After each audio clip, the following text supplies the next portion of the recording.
Happy Friday! Woo, woo, woo! Thank you for joining us live again from Tuesday. It's so nice to see you here on We March as we are doing a bunch of pre-tapes. And this one is celebrating the 15th anniversary of The Office, which is on March 24th, which is also not today.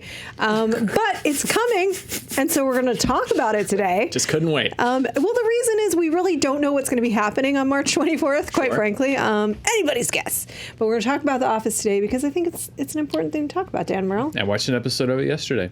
Which episode? The one. Hang on, I just watched it yesterday. I've seen them all so much they're like fabric in my brain. What was it? The one where Michael has a crazy idea and they all got to go along with it. It's the murder mystery one. Oh. There's been a murder. It was in my head because people kept talking about it with Knives Out and Benoit Blanc, and so it was kind of stuck in my head, and I was just looking to kill a little time. And I was like, I should watch an episode of The Office, and I watched that one. Well, really we're going to dive into this right now and what made The Office endure, because I know a lot of people talk about this, but I do find it one of the more interesting phenomenon that this generation loves Friends and loves The Office, which are pretty different shows. And I want to start there, which is, all right, well. Can we go a little bit more into why they're different? Structurally, they're quite different. Yes, yeah. So good, talk about that. Okay, The Office. It's a fantastic show. The UK one is genius. The US one has many genius moments throughout its 9-season run. Like 9 or 10, yeah, 200-something episodes. Yeah, a lot. Too long to expect it to be a home run every time. Exactly. But when it was good, it was great. And I think that in large part that's due to the format, to the mockumentary format. Before that, was just farmed out for this, that, and the other sitcom. Because The Office, it's an even better show. The characters shine even brighter because they realize that they're on camera. Specifically, Michael Scott is the type of guy who is just even that much more funny and even that much more understandable and ridiculous because he's playing up who he is for the cameras who are filming him. Okay, yeah, so this is kind of my point, is that this is why I think Friends and The Office are fundamentally, diametrically opposed to TV shows, for the following reasons. One, to your point, now the mockumentary style is everywhere, but it wasn't at the time, so it was really playing with the format of the sitcom, of the workplace comedy. Two, is that it hired people that looked like actors who really, for the most part, looked like real people. Even the romantic leads, they're very, very attractive, but they're not blindingly gorgeous Hollywood versions of real people following love. When they told the love story, it was an incredibly grounded love story. They had problems, they got married, they had a kid, but it's my favorite love story of all time on any TV show. It really is. I love Pam and Jim. I think they broke every barrier in terms of they managed to get past the will they or won't they and let them have a real relationship, and we were still invested in them.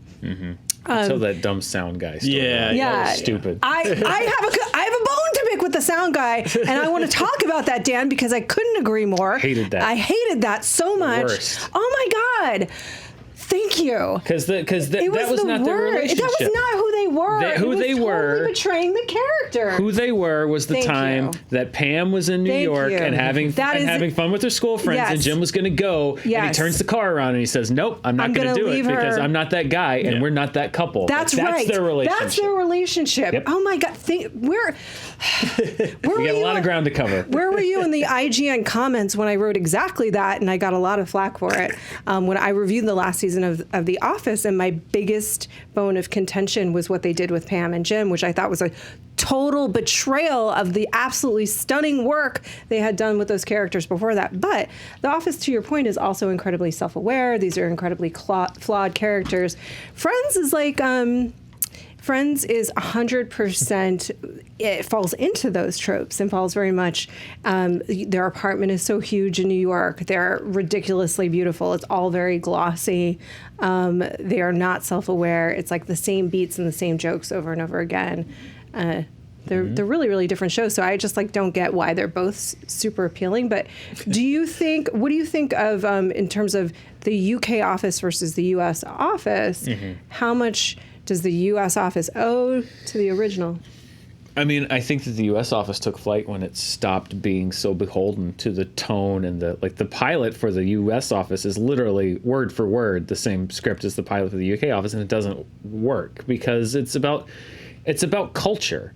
And when they divorced Michael Scott from having to be the U.S. version of David Brent, and they allowed him to be, I mean, the difference for me was always that like David Brent, Ricky Gervais's character, he was a total boob. Like even underneath it all, like he had these moments of clarity, but at its heart, he was a boob. He was not a great guy. I know that he had these little moments and he got his little redemption sort of toward the end. But he's an ass. But he's an ass. Yeah, he's an absolute he really ass. Is an that is his nature. That's what Ricky Gervais does. Ass. Whereas I think his whole thing. Where Michael Scott and Steve Carell started clicking is when they decided, and it was somewhere around the time when they had the Chili's episode where he had the meeting with Tim Meadows, or when you would see the fact that like at his heart, Michael Scott is a good guy. He just cannot get out of his own way. I think that distinction is what made the show work. If he'd just been like I love the UK version of The Office, but it is for a US sitcom, it is too bleak. Yeah. It is too just like a little too cynical, I think. I'm not saying that's a bad thing. I think it's hilarious for that reason, that a lot of the people underneath it all are just complete a-holes. But like even with Dwight, they were taking Dwight down that thing, like the one I think it was early on where he like steals Jim's biggest commission of the year. Yeah. I think when they realized that by making Dwight someone who was a weird guy, but again, has this almost unwitting ability to be a good dude, he just, again, doesn't really want to Despite himself. Yeah. I think when they allowed the characters to breathe on their own and move away from the UK is actually when the US office started clicking for me. Yeah, and I think to your point, Spencer, one of the interesting things about The Office, particularly at that time, is like how much of your character is revealed by what you want to present to the world, and if you care about what you're presenting to the world, because our favorite characters didn't really seem to care so much that they had a camera on them, but Michael was obsessed with it. He definitely cared, and yeah, I mean, it's telling that the most revealing character moments are the ones like when Jim asked Pam out, where they kind of. They're already breaking the fourth wall, but they're breaking the fifth wall. Like when they'll take the mic off and like go somewhere, the cameras will be catching them when they don't think they're being filmed. That's when you get like to the real truth of these characters. Which is, I think, speaks to the writing on the show, and it's just a really, I agree. I think it's just really smart, and for the most part, it went on way past where it could sustain knocking it out of the park every single episode. In that final season, I really do think suffered, and they sacrificed Pam and Jim pointedly. Still believe it, but they brought it around at the end, I thought, in a really great way. Yeah, the last few episodes they got it right. Was his name Mike? Who? The sound guy. Brian! I don't remember. Brian, the sound guy. Brian. Sorry, I screeched. I've watched that episode where Michael leaves, like, maybe more than any other episode, because it is such a perfect. If they had done that and then like a 1 hour episode that was like the last episode that they did do, that would have been perfect, because that ending of the show with him, like if the end of the show had been Michael saying to the camera guy, "Hey, will you let me know if this ever airs?" Like that's perfect. Yeah. But they went on so long, and then bringing in Will Ferrell, and that was just the wrong energy and the wrong tone, and then they started stunting it and guest stars, and then everyone became a caricature of themselves. Like Andy just became like this like this like what are you like he started off as like this just sort of like he was weird, but like everyone just was anger issues. So heightened, and then it's about the sports agencies and stuff. It's like if you would have just I get it, it's money, they're making money, it's doing well. It was a different era of television too. I will say, so Billy the Business has a podcast called what is this? Oh yeah, Hot Takes. And so we did one on The Office, because weird thing that I discovered is that before we met in person, he read my Office reviews, and I think he had a bone to pick with them because he really loved the final season, and so he got his moment, and we had to debate it on his podcast. But what we agreed on is that though in total it was really uneven, I did like some of the Spade stuff. like. Oh, James Spader was great. James Spader. Sorry, and Kathy Bates was good. Like that'd be a very different episode. That's what kept it afloat. I think after Steve Carell left was that you brought in people like Zach Woods and James Spader and Kathy Bates that could infuse the show with some fresh energy, because if it had just been The Office, I just don't. But it tells you how much of the show rested on the shoulders of Steve Carell. Yeah. I mean, that's one of the all-time best comedic performances on film, I think, over time. The ability to pull that off in a way that Ricky Gervais, not saying he couldn't, but wasn't given the opportunity to be someone who's so awful and so lovable at the same time, it's alchemy. It's magic. Yeah.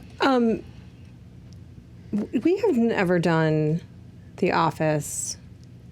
Like a trailer, right? Honest trailer? Yeah. No, we've not. No. Interesting.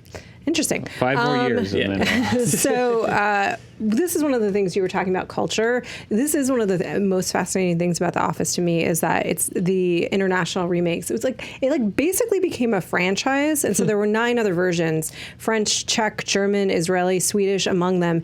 And what people found was that the Michael Scott / David Brent character, the boss, sort of represented what that country felt about the workplace environment, which I think is really interesting in terms of how we feel about our workplace environments, and our leaders are lovably stupid to some degree.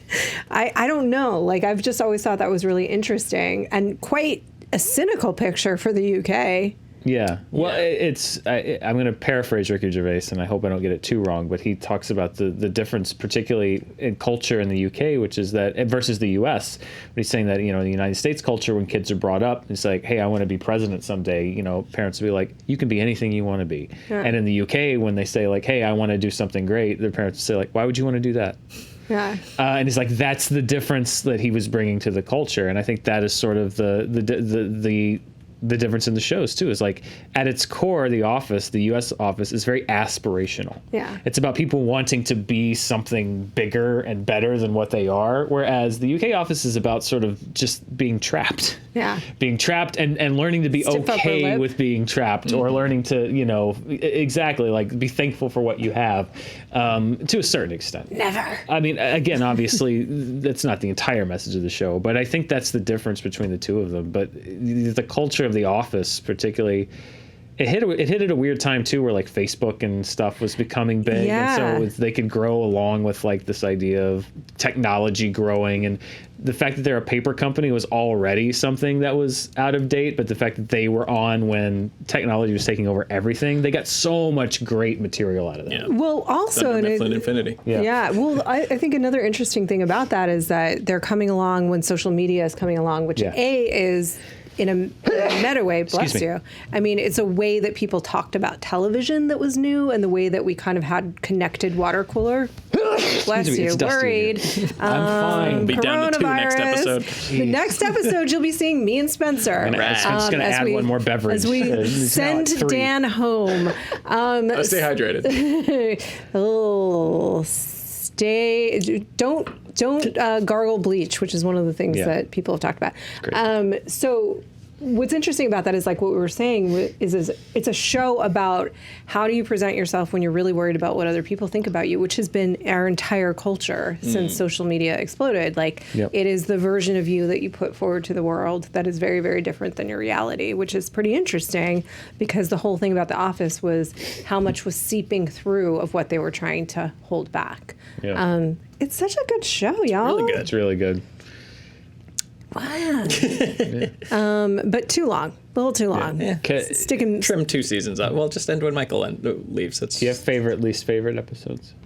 Yes, we just talked about that. I mean, I really I have to admit that I was like, I felt betrayed by the show, not just because I was really invested in those characters and that relationship, which I was, because I thought it was one of the most well executed, and the opposite of Ross and Rachel, to be honest, where they were like, now just let them have a relationship. If you can write characters, that'll be interesting too. And it was. Yeah. If you can't write characters, then you have to do all these manipulative games with Joey. Not that it's a competition. Friends is lovely too, in a very different way. But I really felt betrayed because the show had been so consistent with its treatment of characters. Yeah. And that was the first time they just totally gave it to plot. Yeah. I was angry.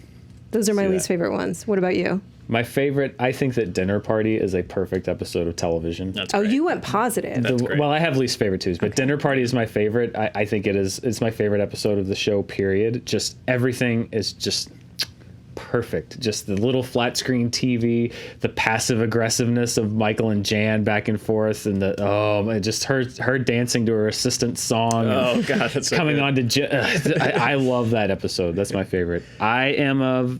There's two that I can't watch. It's too much. It's way too much. The first one is Michael at Phyllis's wedding, when he's like, when he keeps giving the keeps speech. butting in and like introducing them too early, and I can't. Painful. Painful. But that is only topped by an episode I actually hate. Some people like it and some people hate it, which is Scott's Tots. When he promised the kids, like the economically disadvantaged kids, that he'd pay for them to go to college. Yeah. I can't watch it. Yeah. I cannot watch that episode. It's too much. I think the show went too far. Yeah. Like that is like almost too far for like the Ricky Gervais David Brent character, and it's way too far. I think you're right. Michael They Scott. had Michael go farther in some ways than David. David was just consistently a heel. Right. Scott's irredeemable. Tots, I can't. I can't watch it. It's too much. Too much. You have. I think my favorite Dinner Party is fantastic, but you chose that, so I'll pick another really awkward Michael and girlfriend experience where he dumps Pam's mom on her birthday when he realizes how old she is. That was just one of the all-time great. Just before and after of them, on their way there and on the way back, and she's crying in the back seat with Pam. Michael's asking about lunch and stuff like that. It's just perfect. I don't think I have an episode selected, so oh well. Yeah. But one of the Christmas ones. The Benihana Christmas one. That's great. Who's your favorite kind of like supporting character? Creed. Creed's good, but Creed's good. Like a little one note, I do think that like BJ Novak's ability to evolve into so many different types of douchebag throughout the series is underrated. I don't think he's even hit his final form. I think somehow it's still going. Yeah. The way he's able to just like with Woof, was it his Woof? Yeah, WUUF. Yeah. Like his evolution from that. Well, when he was the boss or when he was going through the corporate training, he was all the types of d-bag he touched on. So he wasn't when he originally he was. I think he was one of the writers, and so I think he was just writing himself more interesting material along the way because he didn't start out that way. Like he was the temp. Yeah, he was just who like lit the place on fire. He was like this normal guy that probably had a bright future that was the temp that was like in this crazy environment, and then he just found better stuff for himself to do. Yeah. So kudos to you for being the writer and the actor. That's how you get good roles. Yeah, I think Pam was also always underrated. Like Jenna She's Fisher, not supporting. She's a lead. Yeah, I guess so. I thought we were just talking about characters. Oh, okay. To me, in a weird way, they're all supporting characters because there was so much of it was an ensemble. But I feel like she does, like Steve Carell and Rainn Wilson and John Krasinski, I think to a little bit of it, but they get like the big storylines, and Ed Helms certainly. But like Jenna Fisher was like a stealthy. Like she just came in with like these little needles that were just like the one that I always remember is when Michael's dating Pam's mom, and he's just like, "Oh, I'm seeing somebody," and she's like, "Oh, who is it, Michael?" She's like, "No, Michael, who is it?" And then just like in 30 seconds, like you see the realization, like it's such a perfectly executed comedic moment, but because it's not quite as broad, as big as like Michael going no when Toby comes back, I don't think it gets pulled out as much. But that's the thing about the cast. Everybody operated on a level that was perfect for their character, and it all blended in together perfectly. I liked Pamela too, and I always liked the way. It's weird because they gave her this desire to be an artist, right? Which I think is great, and I'm pro Pam be an artist. But I thought one of the interesting things about that was like it didn't then go into a place that felt unrealistic for the circumstances in the world they had created. Like that was a passion of hers and she was pursuing it. But it wasn't like suddenly she was out there being an illustrator. She, I think, was the most understated character on the show, both comedically but also dramatically. And she got a lot of the dramatic heft when it came to Michael and Dwight. She was able to develop relationships with them over the years that every heart-centered moment Pam would be a part of because she never went too far where it was saccharine. Yeah. You know, and she also had this really subtle habit of like, you know, she thought she was being so racy to unbutton like one button on her little cardigan. Yeah. And there's just something so endearing about whenever somebody got weird with her about her just with her little cardigan. Yeah, closing in on herself, you know, self-protectively. Yeah. I love Pam as a character. God, Office was good. Let's rewatch The Office. Let's rewatch The Office. Bye. In real time. Start.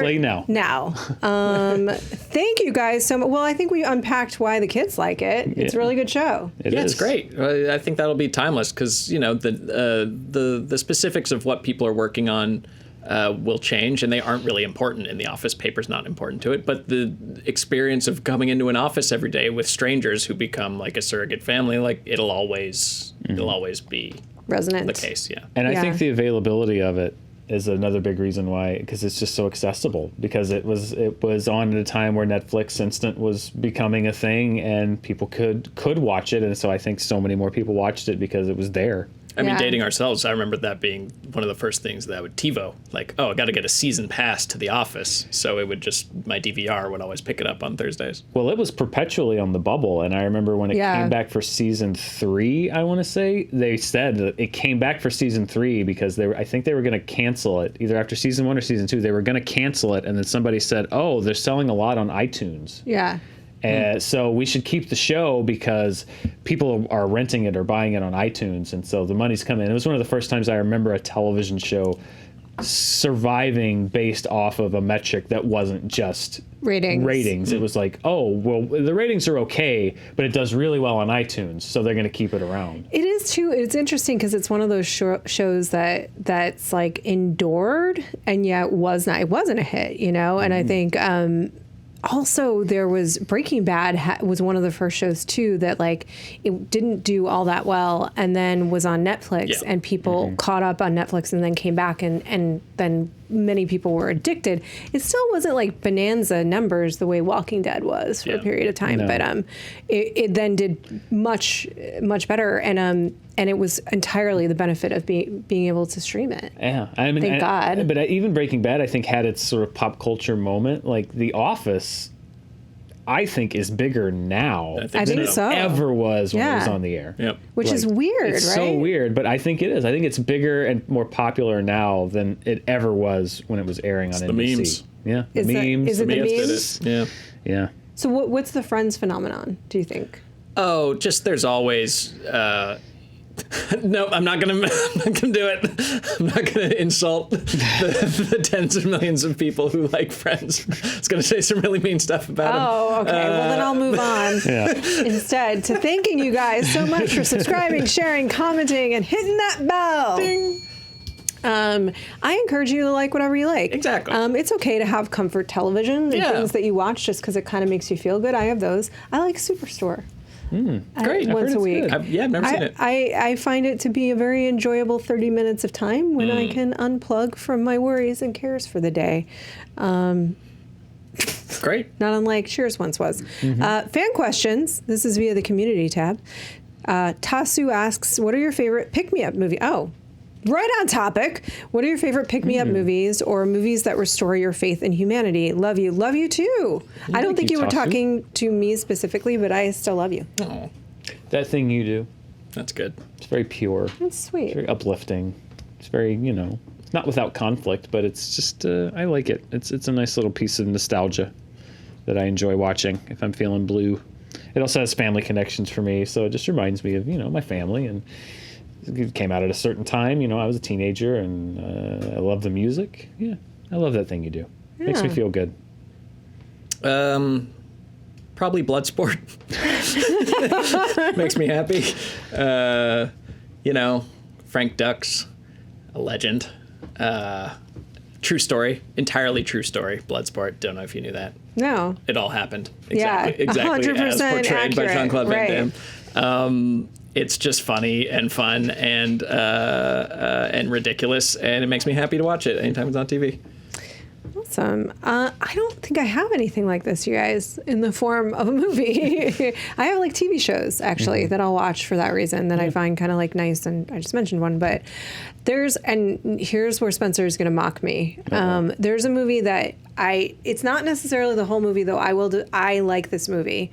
And in retrospect, there's some issues with it, but the beginning and the end of this movie is something that I find ridiculously heartwarming, which is Love Actually.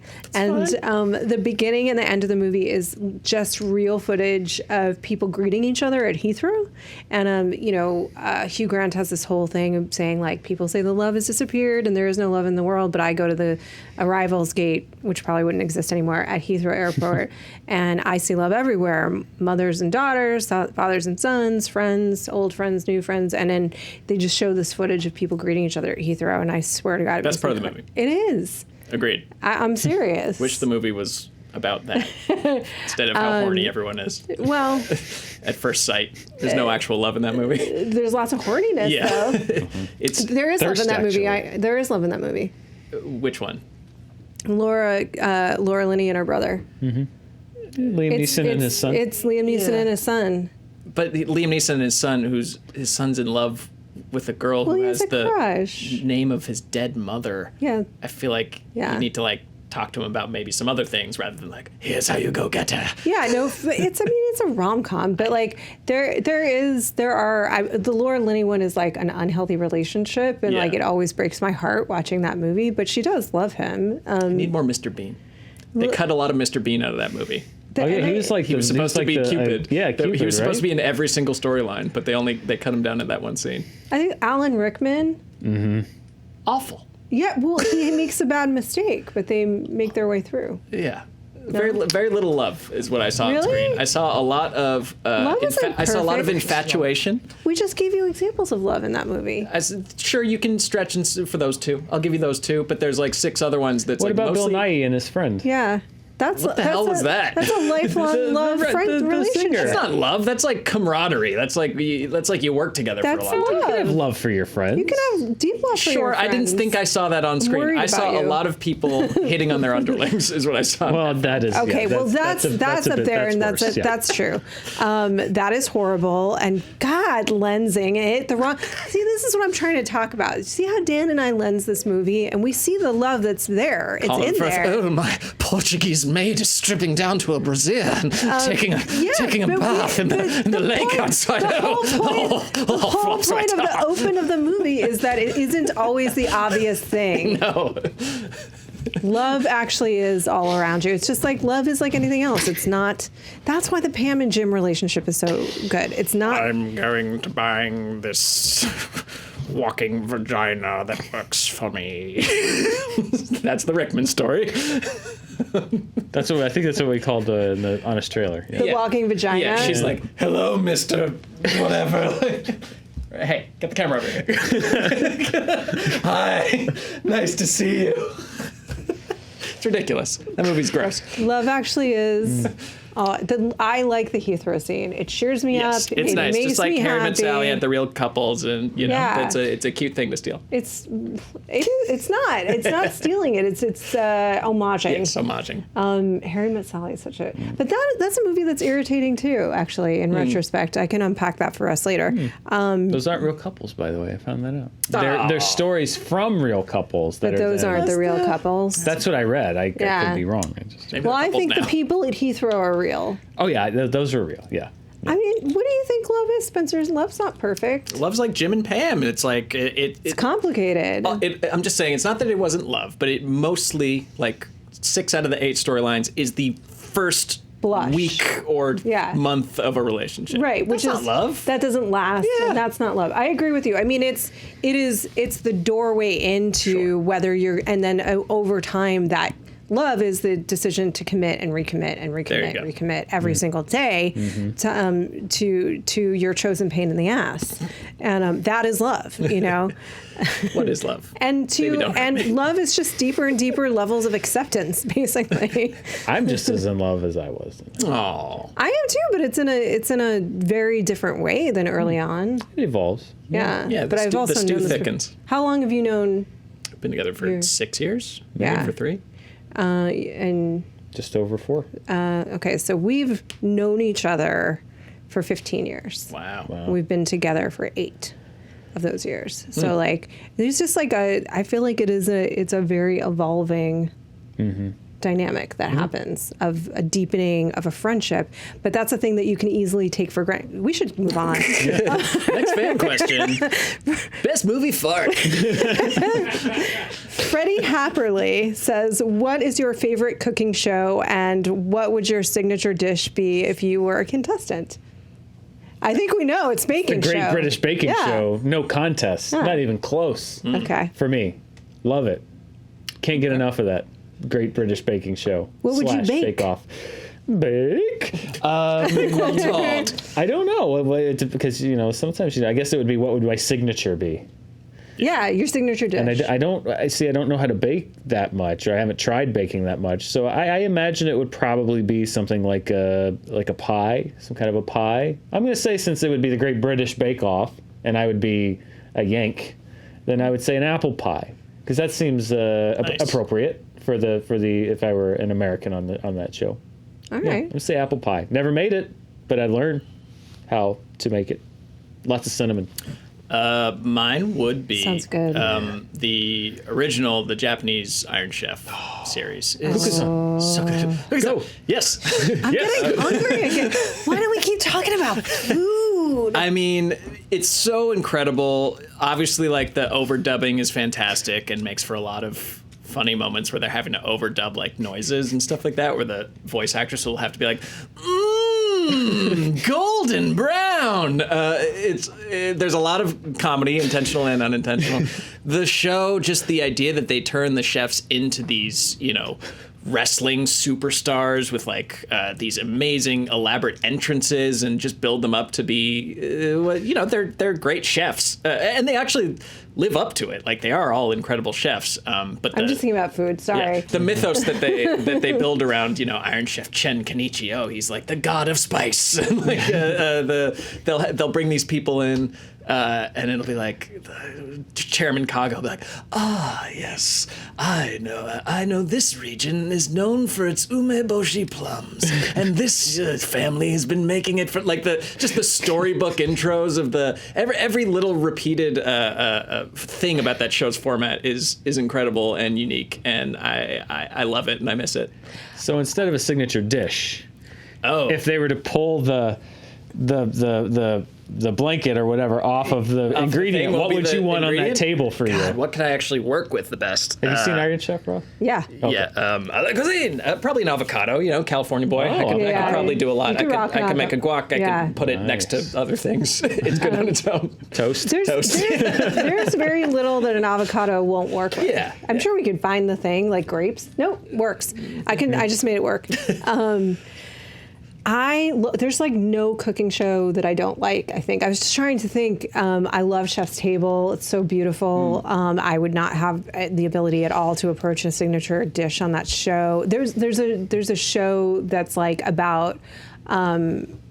But there's another Netflix one, Salt, Fat, Acid, Heat. Oh, that was great. That's really great. That's kind of instructional, too. It's kind of instructional, and it also, because it'll show you how to, like, this is how you make focaccia bread, and then you're like, I'm so hungry. It looks so good. It looks so delicious. And everything on it looks really delicious, and she's so passionate about the food, which brings me to, I think, what is my favorite, which is Parts Unknown, because, I just loved him. And, I think he just did, like, he was so passionate, not just about food, but about what food tells us about culture and about each other and finding connectivity. And it was everything that I love about food. Plus, it looks so good. It looked good, looked fun. He seemed like a good person to hang with. Yeah, it just seemed like it would be such an adventure. And he likes all kinds of food, like, I don't even mean in terms of breadth of types of food, but he likes street food. He likes street food a lot. Yeah. But he also likes high-end food.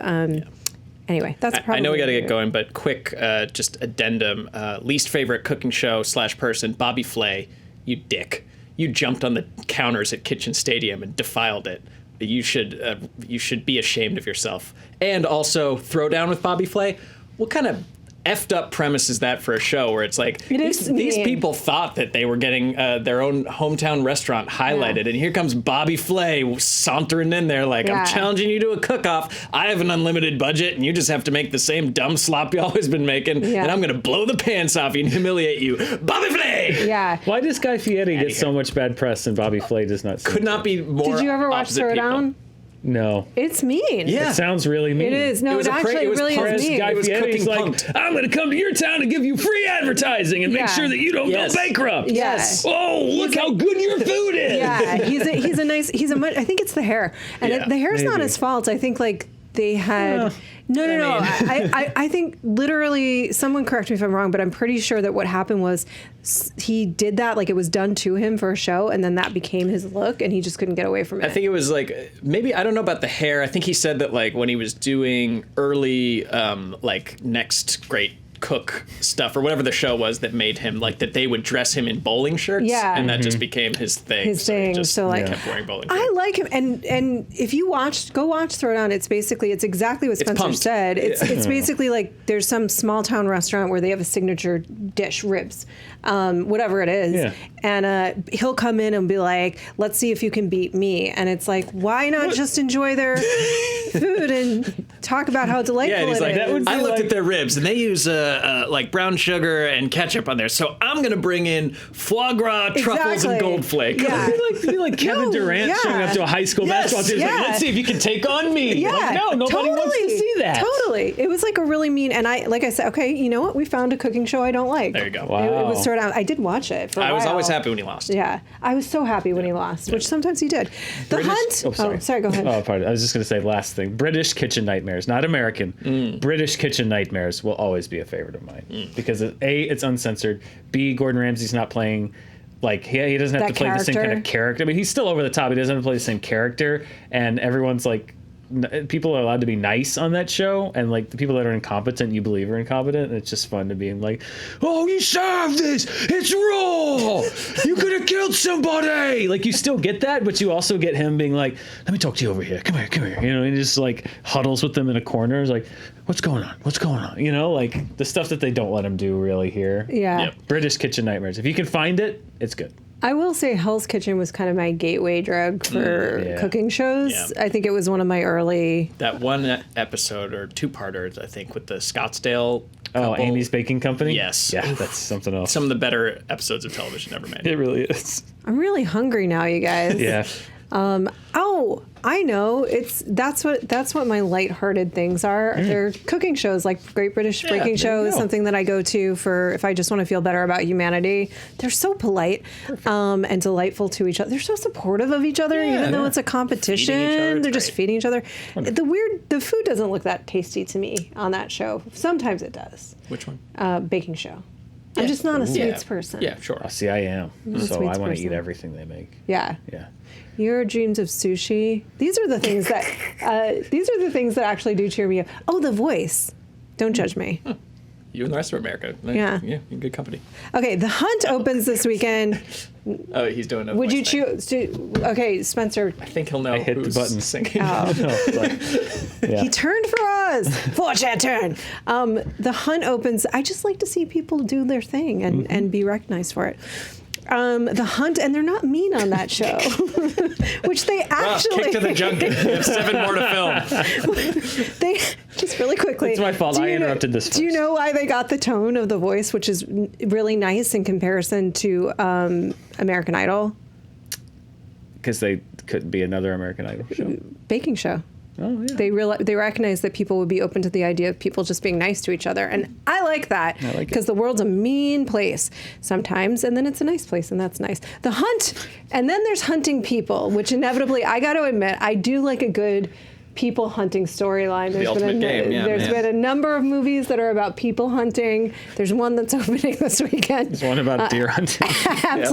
Aptly called, Oh, no. We should talk about I'm sorry. No. Oh, God. What have I done? Yeah. Coming up, we're going to talk about The Deer Hunter. Yeah. The Hunt opens this weekend, and Eric Goldman sat down with the film's stars and filmmakers, including Jason Blum and Damon Lindelof, to talk about the film's topical issue. Wait, what? What topical issues? They're deplorables, Roth. Okay. How it got shelved for a few months thanks to their controversy. You can check that out right now, which I also will, because what's topical about people hunting? Well, it was tied up in politics and whatnot. Yeah. I haven't seen it. Oh, yeah. Well, there you go. Tune in. Enjoy. Well, this ain't Arkansas, so everyone is lying. So, obviously, Damon, there is no escaping the political divide these days and conspiracy theories. But how did you and Nick sort of come to decide that taking this satire and putting the most dangerous game sort of concept around it, how did you come to sort of blend those things together? I think that the incredible thing about conspiracy theories is that the ones that stick, the ones that are really good, are actually well-told stories. There has to be this sort of like sliver of truth in order for you to go, I believe that. Yeah, I loved it. I loved how original it was. I loved how it was a page turner. It's thrilling. It's exciting. I had no idea what was going to happen next. I really, for us, it kind of checked every box of what we look for at Blumhouse. I think it's such a cool device, the way that this movie starts. You don't know who to follow, who to trust, who is going to be the hero. Did you see that article? Every year, these liberal elites kidnap a bunch of normal folks like us and hunt us for sport. Was it sort of a strange, almost surreal that then the movie, about a certain thing then becomes politicized by people that hadn't seen it? Was that sort of like almost, I say the word perfect knowing you didn't want it shelved, of course, but just strange to look back on? Yeah. Yes. I mean, we've been joking that people might not believe that we didn't rewrite the movie based on what happened, but we did not at all. In fact, it's exactly the same frame for frame from what the original movie is, but it's sort of weirdly predicts what actually occurred in culturally in reaction to it. So yeah, the film is like about people making assumptions about something they don't know anything about, and a bunch of people who hadn't seen the film started making assumptions about what the film was about. So the irony was sick. As it was happening, we weren't like, how delightfully meta this is. This is this is a reflection of the film itself. Yeah. It was a very surreal experience to be in, but I do think that we found ourselves saying lines that characters in the movie are saying. Yeah. The movie is ultimately, no spoilers, but it's ultimately about being misunderstood. And so we suddenly found ourselves as the filmmakers and storytellers behind the movie of feeling like, no, this movie is being misunderstood. Just see it. It's okay if you don't like the movie. But the movie that you are talking about right now is not the movie that we made. What kind of sick people would even think of something like that? White people. We're the worst. I hate to ask people usually, like, what is the meaning of this movie? But, given people are going in with, some have preconceived notions, what do you want people to sort of take away from The Hunt? I think it shines a light that the political discourse in this country has just turned into screaming at each other. Mm-hmm. And the movie is about screaming less and listening more. But most importantly, it's very fun. And it's very fun. It's like super funny. It's scary as hell. It's got amazing performances. Betty Gilpin is incredible in it. And I would be remiss if people were like, oh, I don't know, I just want to go to the movies to have fun. This is that movie. Like, it makes you think a little bit, but like, this is that movie where you go and you eat popcorn and have a Coke and you're just like, that was awesome. It's just business. Hunting human beings for sport. They're not human beings. And then they're giving me the wrap-up sign, but Betty, I have to ask you about that fight scene because it was amazing. What was it like kind of being thrown into the middle of that with Hillary? It was wild. I trained for about 6 months leading up to the movie to be able to not only look like I could maybe kill someone, but also to do, 12-hour stunt days. And we shot that fight for, I think, 6 days straight. And it was the most fun time at work I've ever had.